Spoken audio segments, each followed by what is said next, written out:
ahora mismo. Desde el movimiento de boicot, desinversión y sanciones por los derechos del pueblo palestino entendemos que la situación a día de hoy en Palestina no puede verse reducida a una situación única y exclusivamente de ocupación militar. Es necesario cambiar el enfoque, es necesario hablar de otra serie de flagrantes vulneraciones de derechos humanos que ocurren cada día, en Palestina. Tenemos que hablar de las 7 millones de personas palestinas refugiadas que siguen viviendo en el exilio desde hace ya más de 7 décadas. Tenemos que hablar del 20% de la población palestina que reside a día de hoy en las fronteras internacionalmente reconocidas de Israel, que viven sometidas a un régimen de discriminación directa. Actualmente hay más de 60 leyes que discriminan de manera directa a este 20% de población palestina que reside en Israel, vulnerando sus derechos más fundamentales, como es el derecho al voto, derechos civiles, políticos, derechos culturales, derechos económicos. Esta es la realidad del 20% de la población que vive a día de hoy dentro de las fronteras de Israel. Es necesario que hablemos de todas estas cosas, es necesario que señalemos todo este tipo de crímenes y que cuando hablemos de la situación de Palestina no nos fijemos única y exclusivamente en la terrible situación que vive la población en Cisjordania, Gaza y Jerusalén en este territorio que lleva ocupado más de 50 años. Estas flagrantes y sistemáticas vulneraciones por parte de Israel han sido reconocidas en numerosas ocasiones por distintas instancias internacionales, por el Consejo de Seguridad de Naciones Unidas, por la Asamblea General, por la Corte Internacional de Justicia y el Consejo de Derechos Humanos. ¿Qué tipo de vulneraciones estamos hablando cuando enumero todas estas denuncias? Estamos hablando de un crimen de colonialismo. El crimen de colonialismo es la práctica de un Estado extranjero o de un grupo de personas que ejercen un control sobre otro país u otra área. Este crimen de colonialismo está expresamente prohibido desde 1960 en una Asamblea General de Naciones Unidas por la Resolución 1514. Aparte de este crimen de colonialismo, hay una vulneración del derecho a autodeterminación de los pueblos, que, como bien sabéis, es un principio fundamental del derecho internacional público y que tiene un carácter que genera obligaciones erga omnes, es decir, genera obligaciones de obligado cumplimiento para todos los Estados. Además, hay una violación de la prohibición de adquisición de un territorio por la fuerza, que está recogida además en una opinión consultiva que se emite en el año 2004 por la Corte Internacional de Justicia. Y aparte de todas estas vulneraciones, hay un crimen de apartheid. Cada vez hay más juristas, cada vez hay más voces que dicen que lo que pasa a día de hoy en Palestina es una situación de apartheid.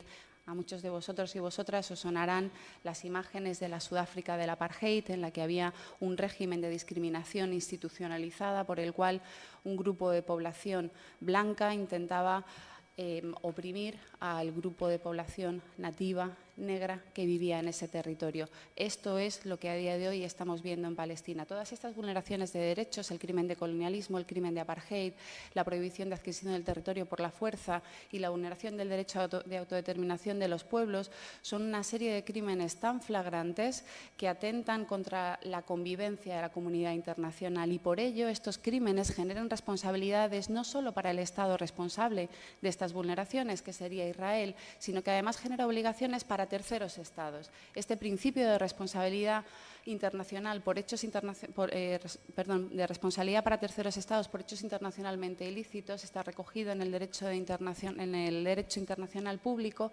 y es de obligatorio cumplimiento para todos los estados.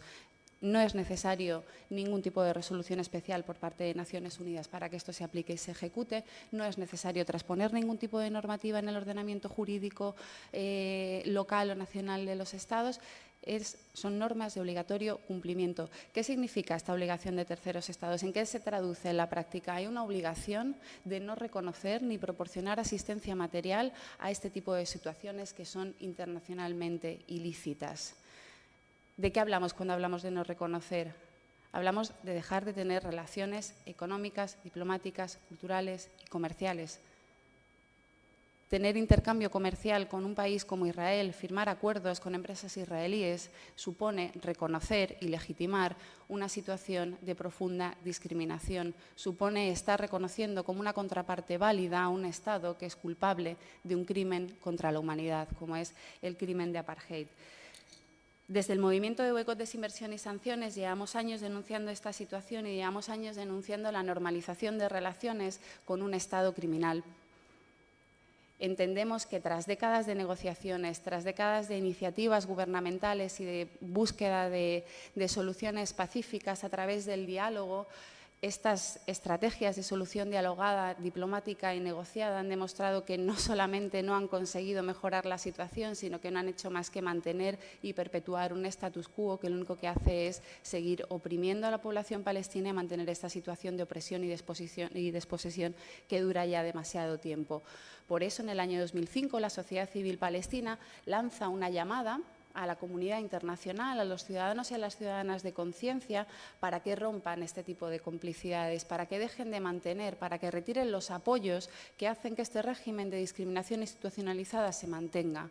El movimiento de boicot, desinversión y sanciones por los derechos del pueblo palestino defiende una idea muy básica, que es que las personas palestinas tienen derecho a disfrutar de los mismos derechos que el resto de las personas que habitan en este planeta.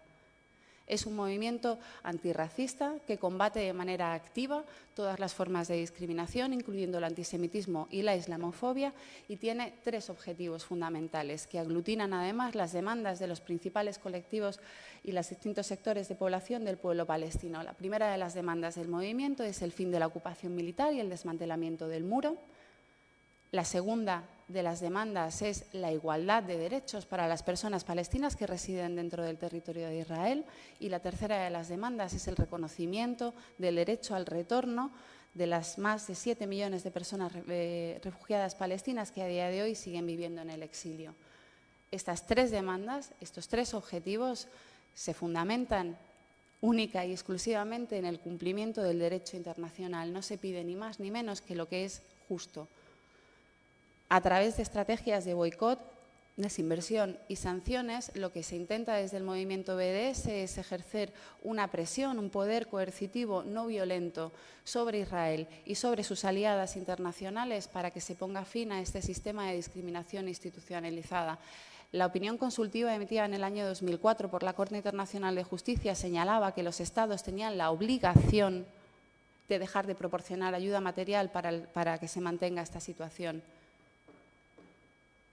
El dejar de proporcionar ayuda material a Israel teniendo esta situación de apartheid no es un acto de caridad ni de solidaridad, es una obligación legal de todos los Estados. Y cuando hay obligaciones de todos los Estados, no pensemos única y exclusivamente en que estamos hablando de los gobiernos centrales. Los Estados los conforman todas las instituciones públicas, incluyendo las administraciones locales, regionales, parlamentos autonómicos. Todas estas instituciones tienen la obligación de promover y proteger los derechos humanos. Por lo tanto, está en sus manos el poder decidir si quieren actuar, si quieren posicionarse en el lado correcto de la historia, si quieren hacer algo por cambiar esta situación, que, como digo, no es una cuestión de solidaridad, sino que es una obligación legal que tienen como representantes de una institución pública en ponerle fin a esta flagrante situación de discriminación institucionalizada, de apartheid, de colonialismo y de limpieza étnica que pasa a día de hoy en el territorio palestino. Esther Muñoz.